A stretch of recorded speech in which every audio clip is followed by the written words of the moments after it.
Hello and welcome back to the James Kennedy podcast. I hope you're all doing awesome.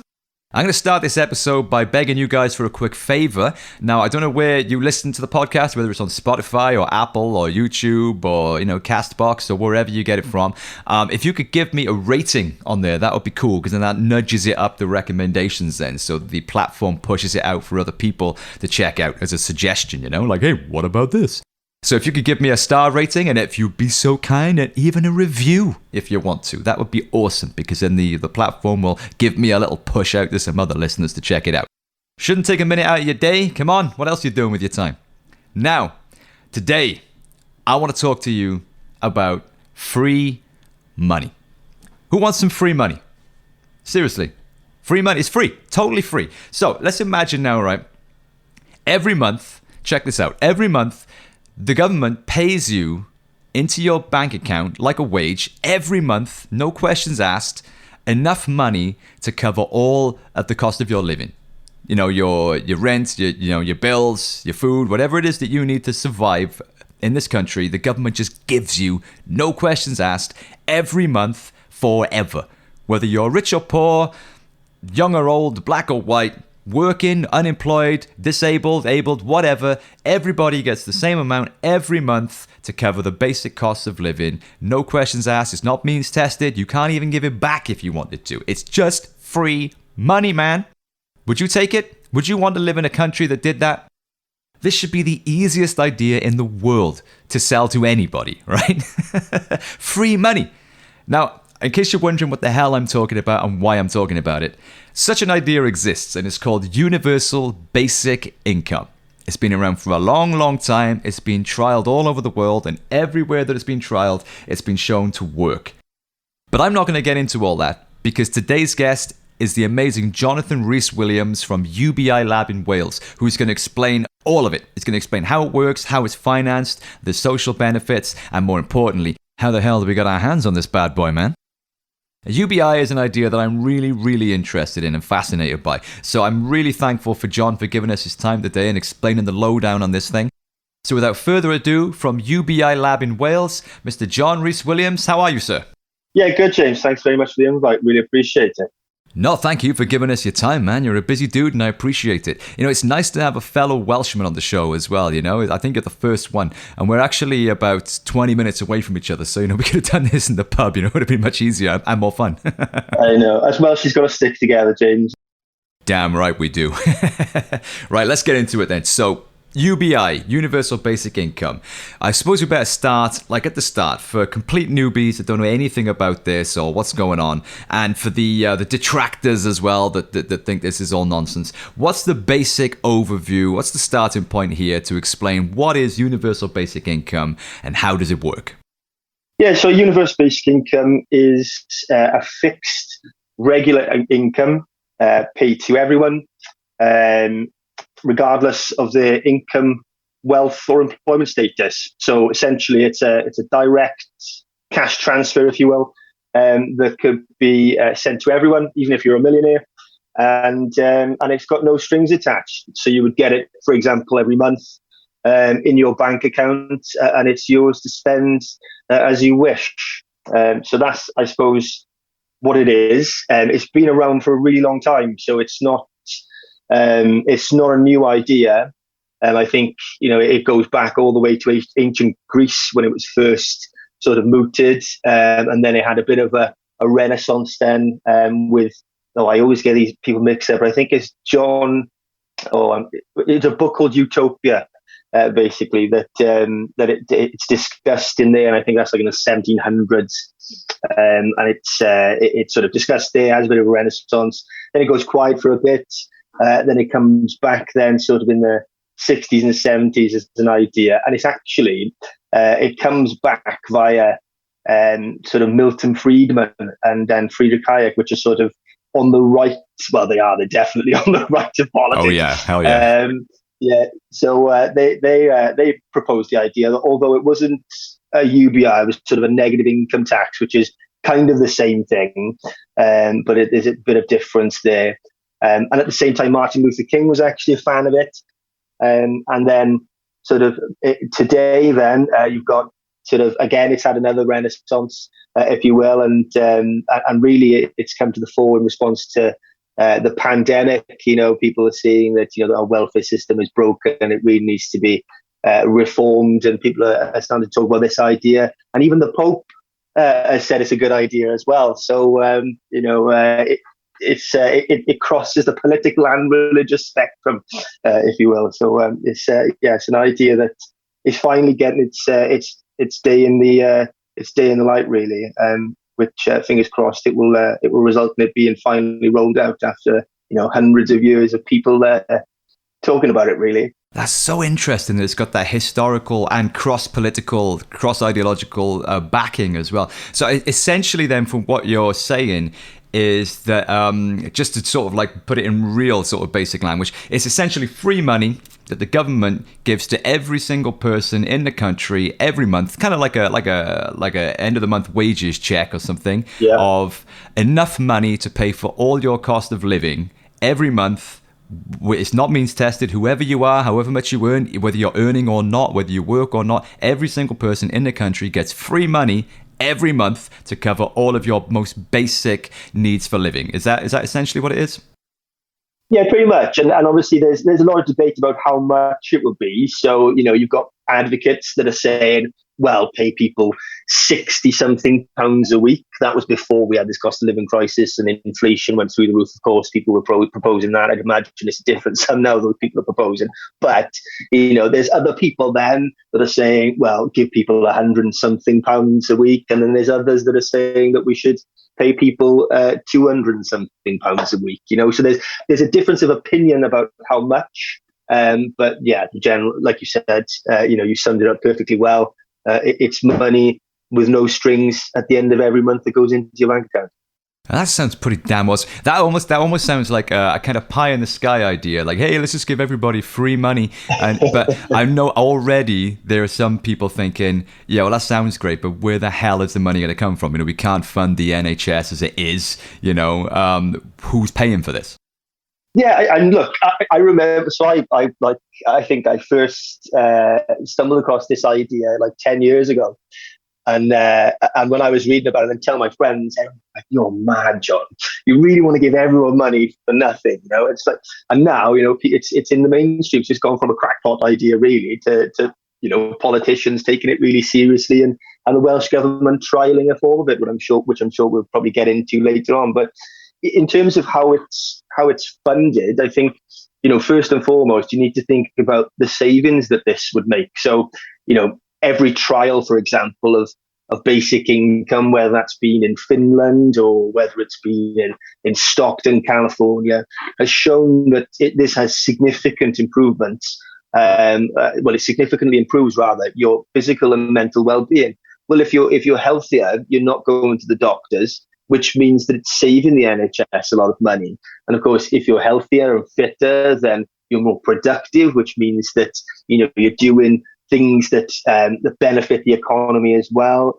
In terms of other ways in which it pays for itself, you're looking at educational attainment. So in trials across the world, you've seen that people stay in school for a lot longer. Well, of course, if you've got a more skilled workforce, that contributes to the economy.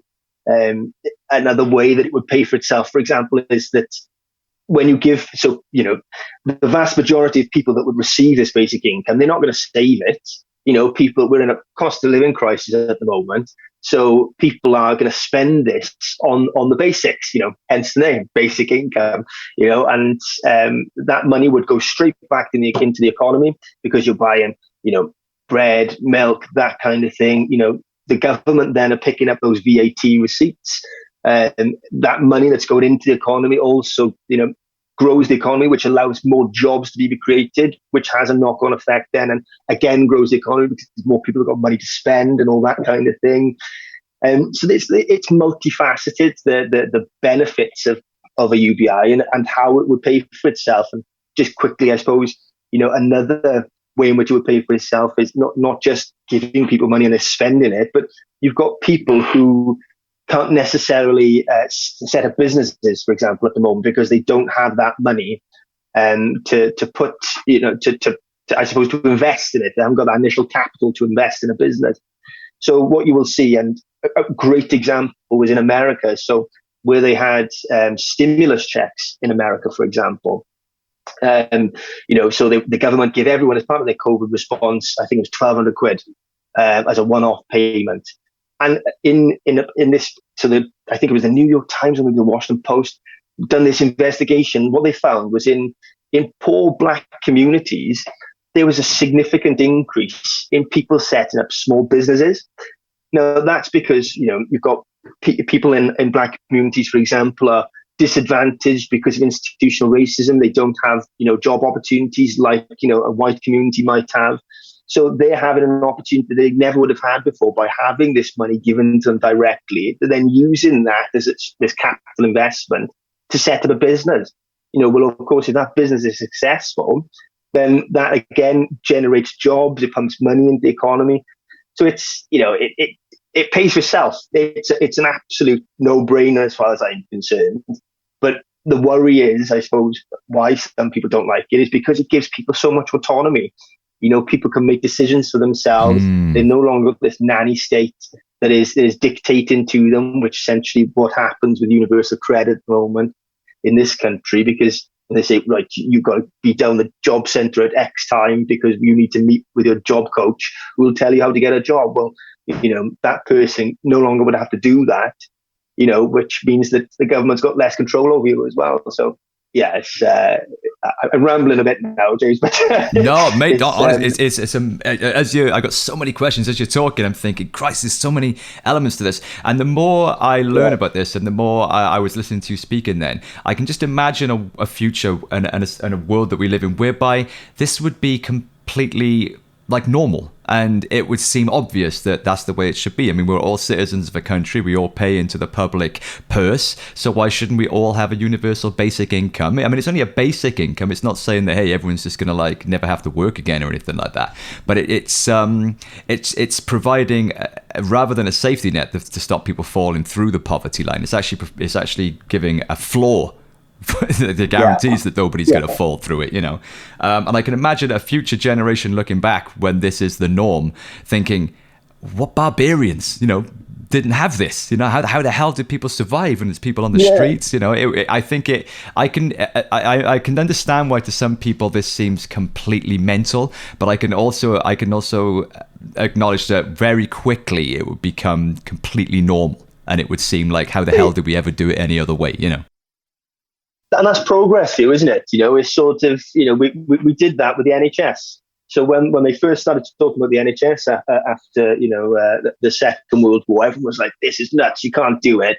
And then all of a sudden we've got this NHS, like, 80 years worth of 80 years time, down the line, we're saying, if you said to people, let's get rid of the NHS, there'd be people out in the streets, I imagine. So that's progress here. It's the same with any sort of progression, I suppose, is that, until it actually happens, and then, you have this thing, 50 years in the future, people are saying, how did we ever live without that? So it's like you said, it creates a flaw, it prevents destitution. And I think that the parallels with the NHS, you can't escape that. I mean, I've coined the phrase, our generation's NHS, because I think that the parallels between what happened after this country faced the last national crisis, where we come out of World War II and we set up the NHS. We could come out of this national crisis now with COVID.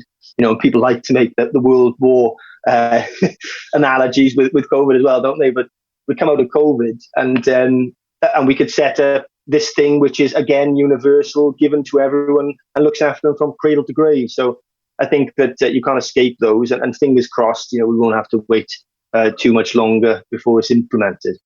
Yeah, because it has been, I read a book on this recently. I'm absolutely useless at containing in my mind, dates and figures and stats and stuff like that. But I read a book recently on this, and it's been trialed in so many places around the world, including America and in Africa and in Europe as well. And everywhere, I'm echoing what you said earlier, everywhere the economics of it actually worked out better with universal basic income than it did before with the welfare system and, dog eat dog and each man to their own. The economy actually was better in all circumstances as a result of having this.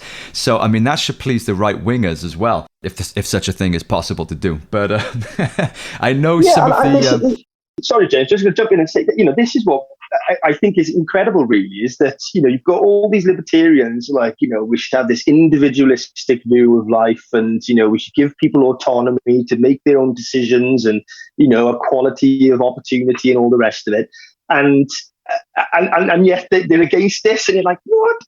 It's just crazy as far as I'm concerned. But they're like, oh no, but not that kind of autonomy. Actually, just that the one that we want. Yes. Yeah. But you're bang on. It pays for itself, as I mentioned, and the administrative costs of rolling out universal credit. I think it's somewhere like £7 billion it costs the UK every year to administer benefits before even a single benefit is paid. Jesus. Which is nuts money. If you think about it, you just think, well, that's a huge saving there. But I mean, other ways you could pay for it. I don't know if you want to go into that now, but I suppose you could, taxation is the obvious place that you would go as well. Sort of, you cannot implement universal basic income without reforming the tax system. And you talk about progressive taxation. So, people who are high income earners who are earning like hundreds of thousands of pounds, well, they'd pay a few percentage points more every year, which would raise a significant amount of money.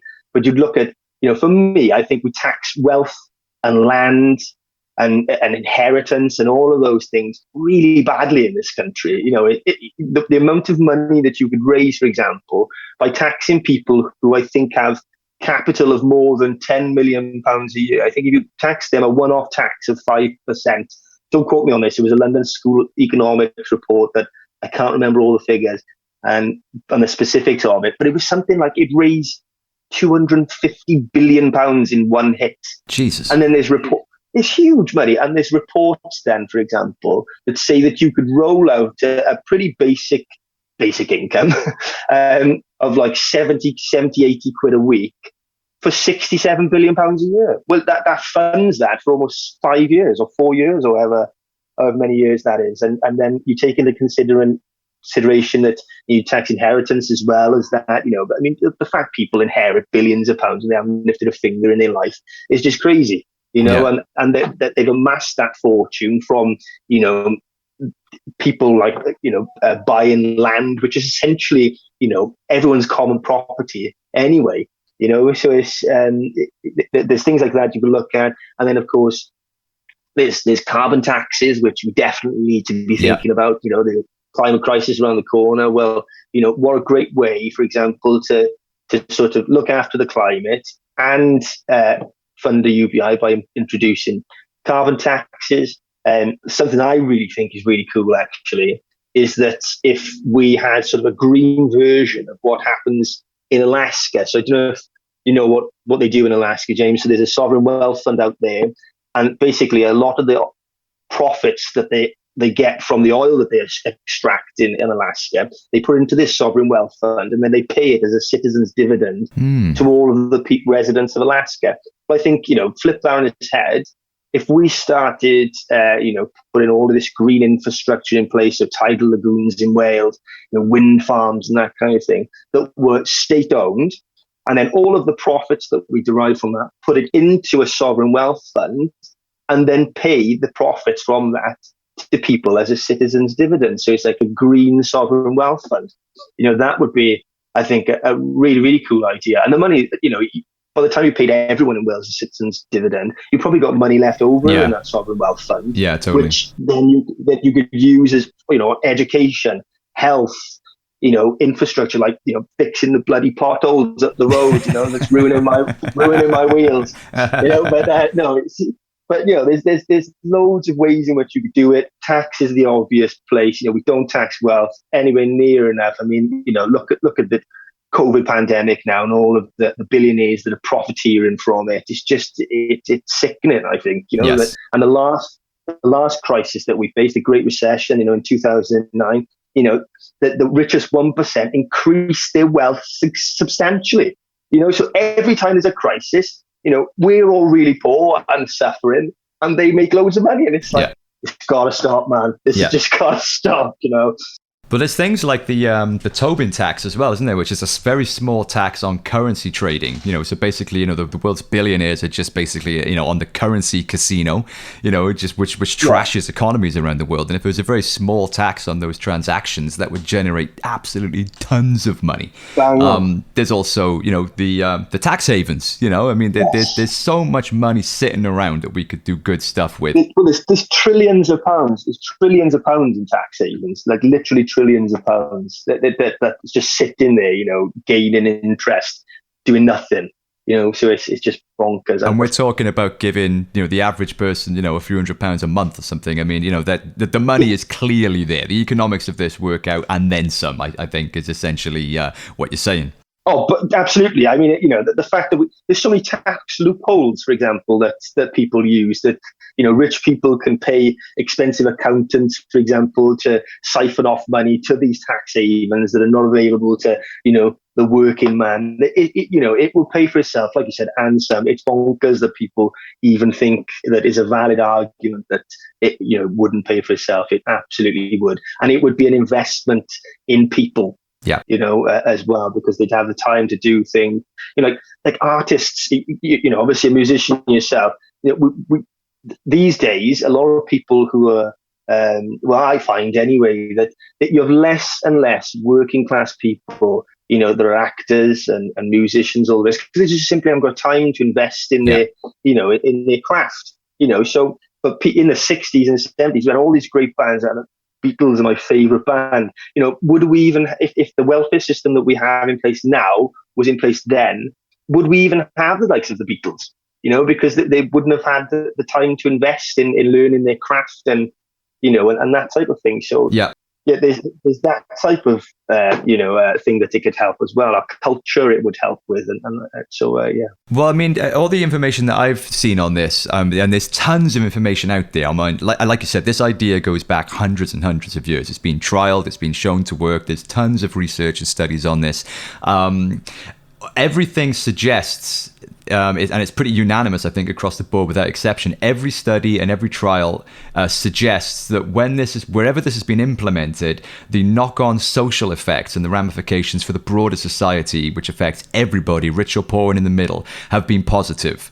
It hasn't resulted in people just sitting around smoking weed all day and doing bugger all with their time. It's actually the opposite. It's provided seed money for people to start their own businesses. It's enabled people to raise their children better. It's enabled people to have better mental health. It's saved costs on the police having to deal with the homeless situation and crime and things like that. There's literally, like straight across the board, the results have been unanimously positive for everybody in society through this, which again is another incredible thing to have proven, but it's just another reason why this is such a no-brainer. If it works out economically sound and socially good for everybody, then what the fuck are we waiting for?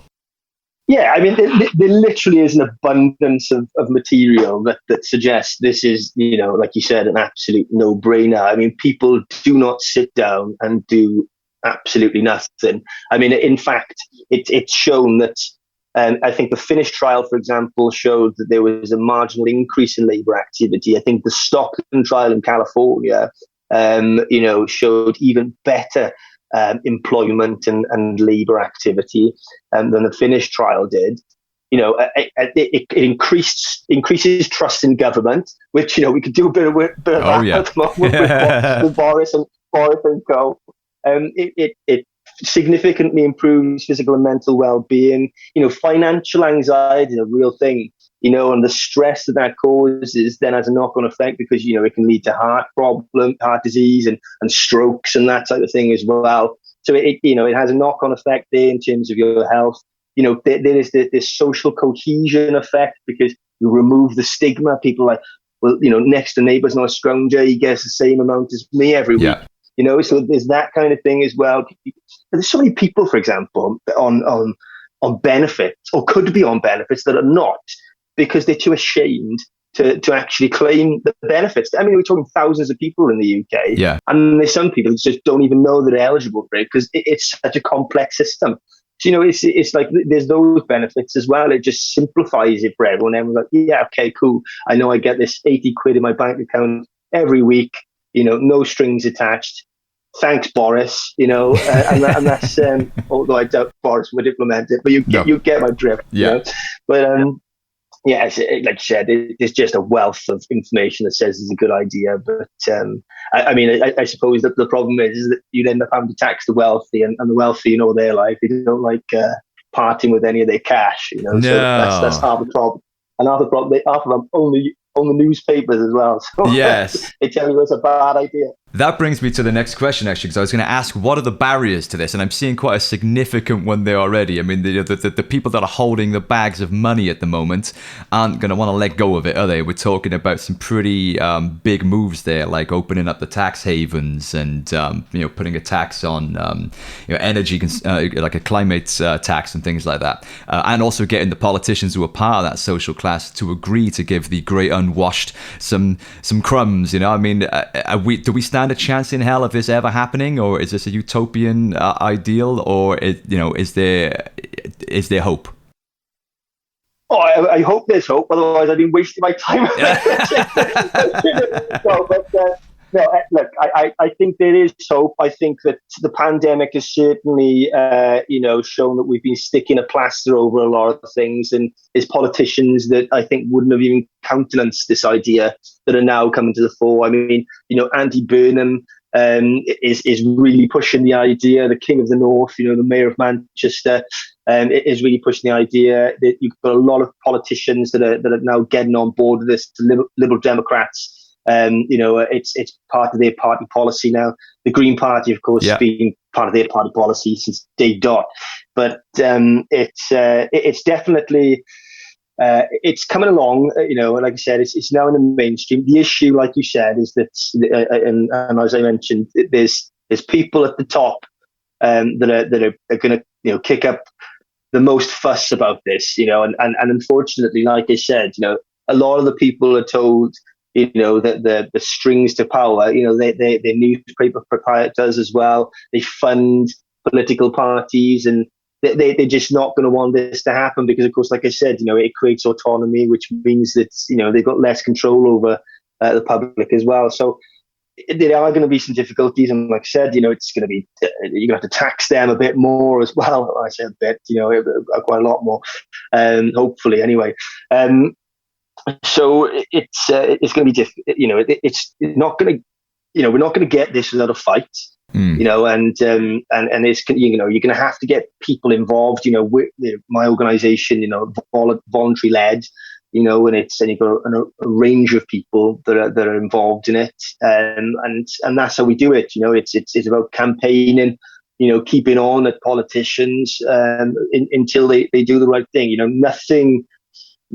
For example, I'm not trying to say it's the same thing, but, when you look at the suffragettes and that type of thing, or the civil rights movement, all of these things are important that were hard fought, and it's, and that's how you get progress. There's the people on the ground, grassroots movements. They're the ones that have to pressure politicians into making these decisions, and hopefully, they come around eventually. And there are quite a few campaigns for UBI in the UK. I mean, there are campaigns all over the world, but I mean, speaking specifically about where we are in the UK. So you're part of a campaign group called UBI Lab, right? And you've got branches all over the country. Is that right?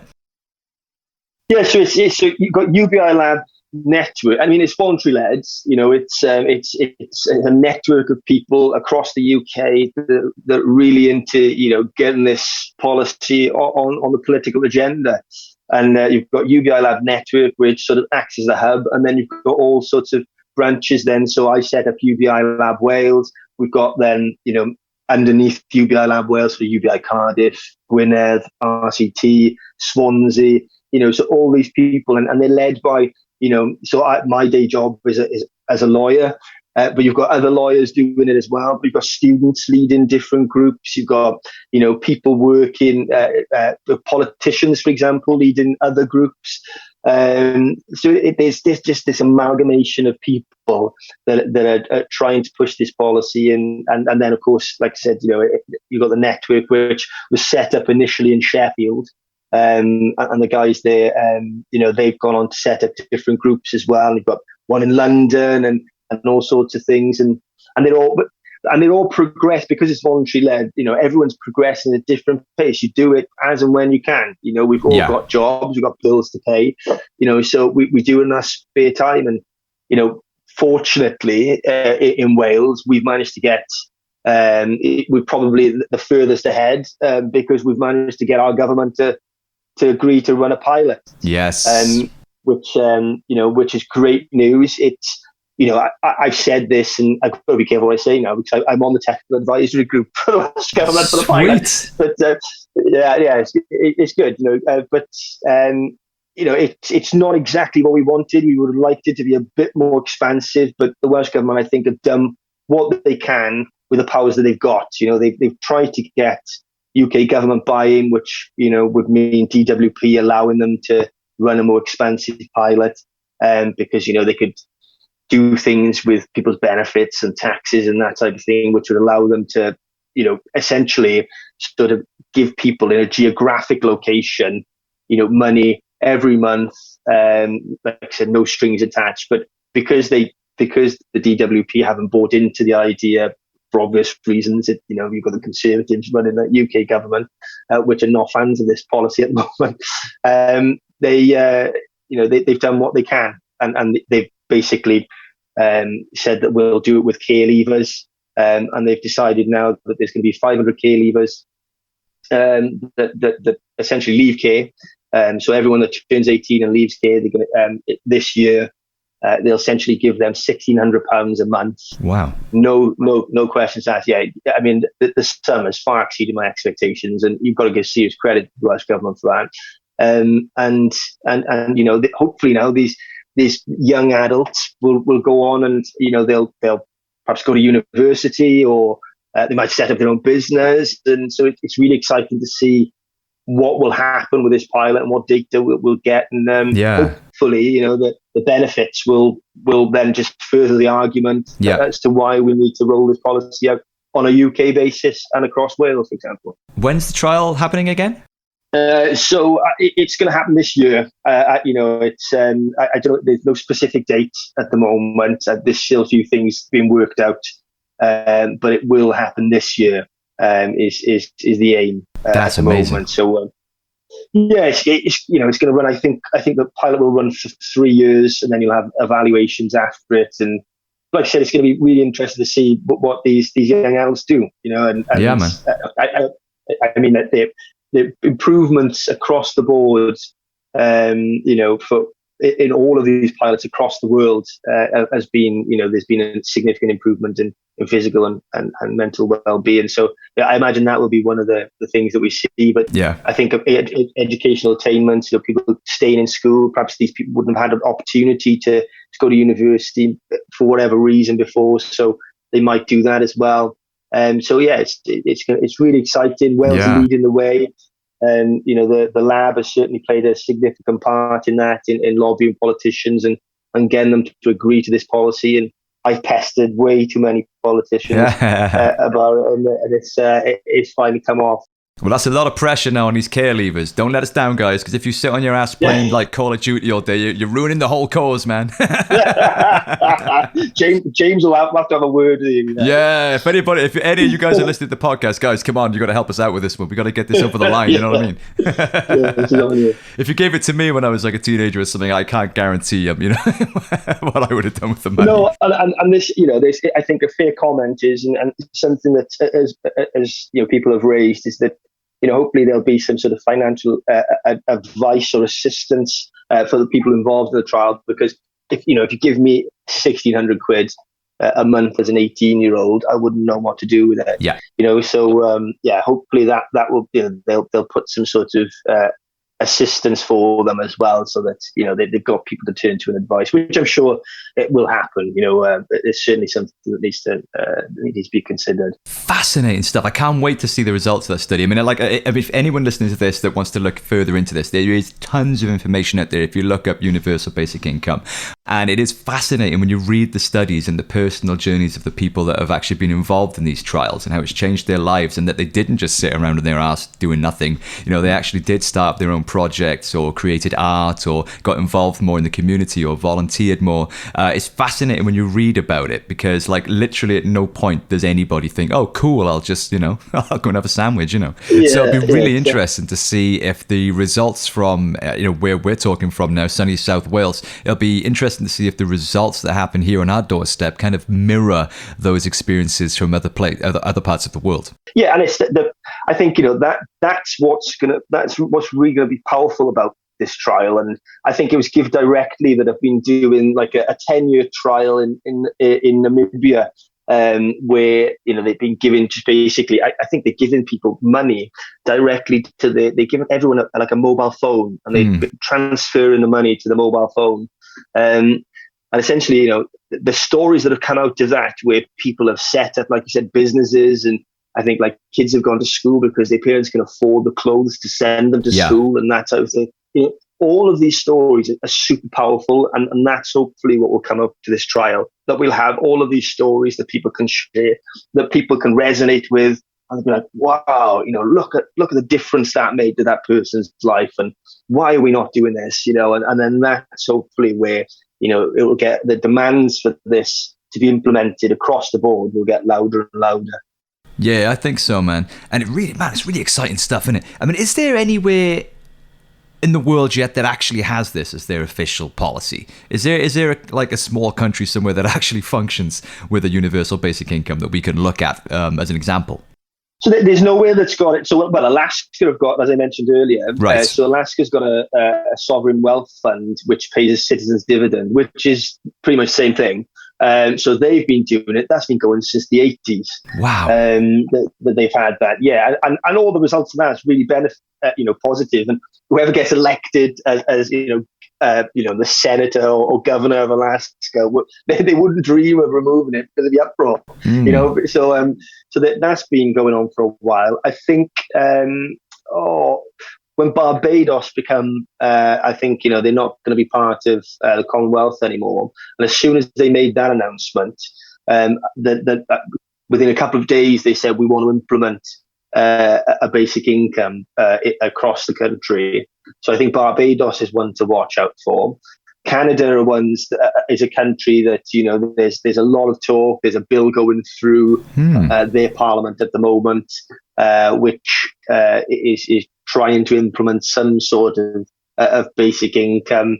I think there's been talk about it happening in India, for example, as well. So there's a lot of places where it's being mooted, and I think the last, I don't know if it's a presidential race in South Korea.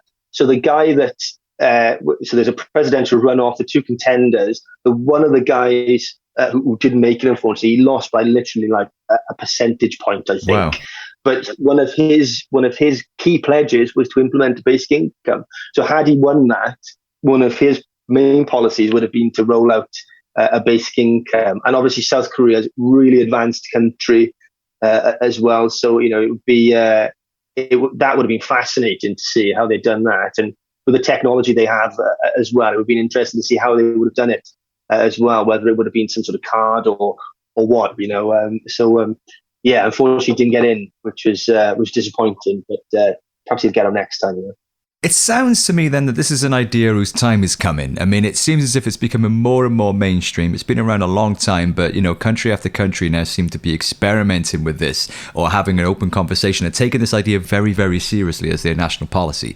So it seems to me as if this is going to be something we're going to be hearing a lot more about.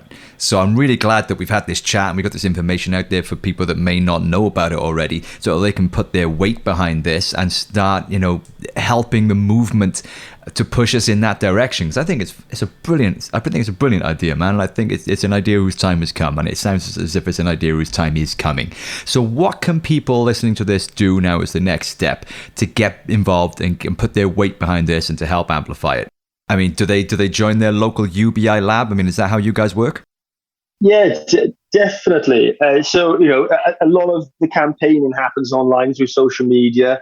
It really took off during the pandemic. We were all locked indoors. So that's why it's sort of everyone's on Twitter with this, there's Facebook groups as well. But yeah, so, you can either get in touch with your local lab. So have a look if there is one. If you go on UBI Lab Network's website, it's got a list of all the labs on there. And you can get involved, or if you really want to do it, you can set one up yourself, and do it that way as well. But it's the usual things you can do with this. Talk to people about it. Read up about it.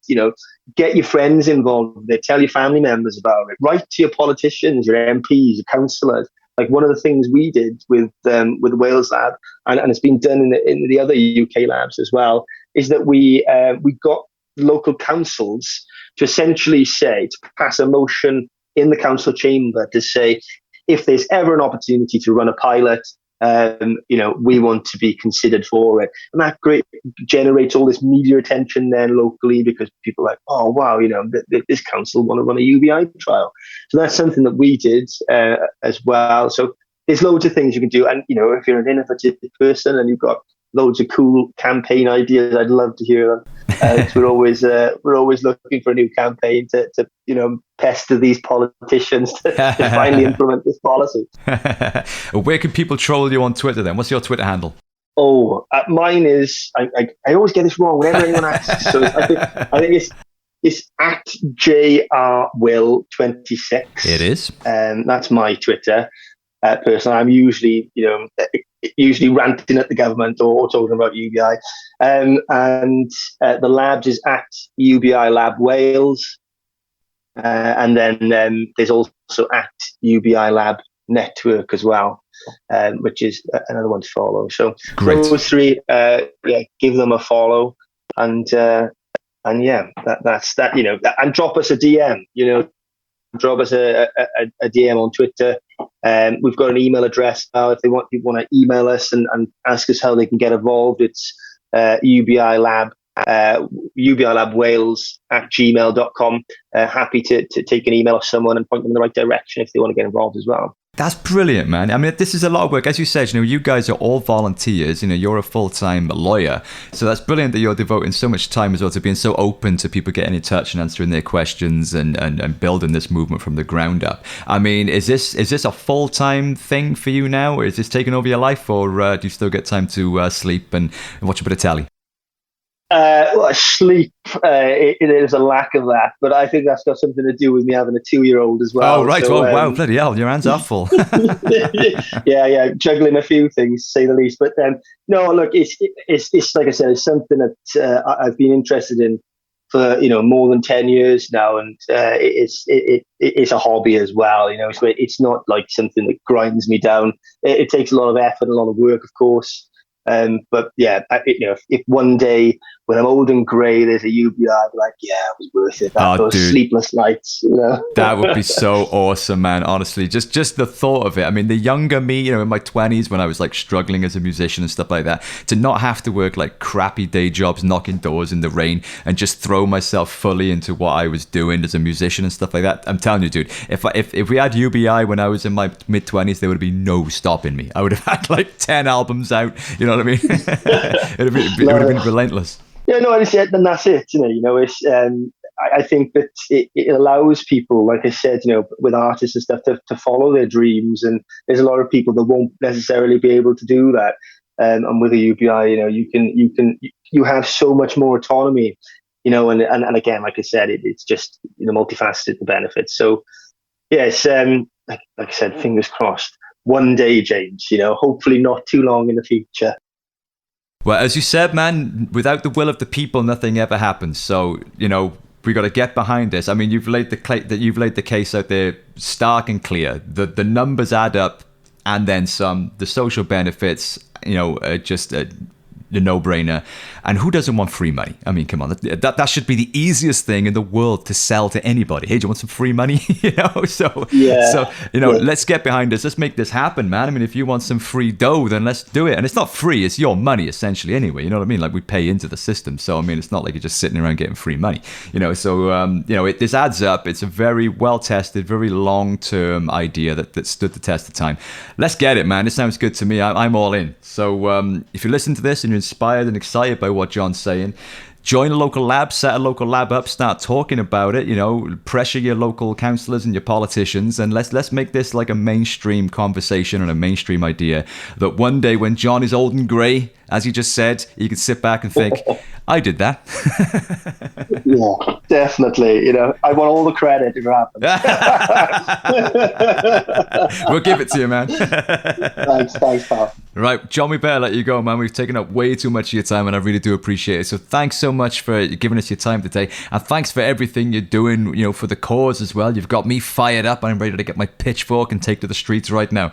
So thanks again. Keep it going. Best wishes, and hopefully I will see you on the trenches, man. Absolutely. Thanks so much for the invite, James. I hope you enjoyed.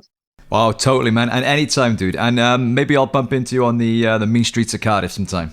Absolutely. Hope so. Cheers, John. Have a great day, man. Thanks, James. What a cool dude. And the first Welshie on the show as well. What do you think about that? What a nice guy, huh? And did that information blow your mind? Did it cook your swede? And other 80s sayings that I still can't remove from my vernacular? I'm a convert, man, honestly, to this idea of universal basic income, to UBI. I'm signed up. I hope we've managed to convince you that it's a great idea as well.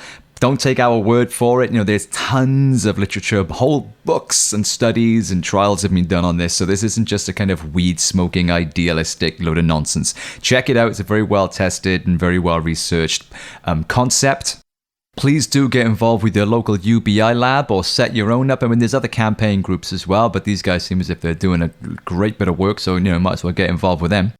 And if you're an international listener to the podcast, there will undoubtedly be similar campaigns in your country as well. So have a little look online and see if you can get involved with your local group. And let's do it, man. This is our money and we should be having it. Does Jeff Bezos need a bigger yacht? No, he doesn't. Is Elon Musk an alien lizard? Of course he is. UBI, baby. Let's make it happen, man. Let's do it. Unfortunately, though, a commonality with these podcasts is I'm realizing that it all comes down to us. We've got to get out there and we've got to do it.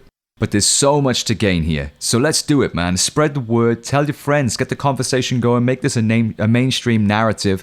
And join a local campaign group, whether it's UBI Lab or or somebody else. But get involved and let's make this happen. So the website address, just to remind you, is UBI Lab, L-A-B, UBILabNetwork.org. There's tons of labs around the country that you can get involved in. There's also resources to help you set up your own if there's not one in your county or your town.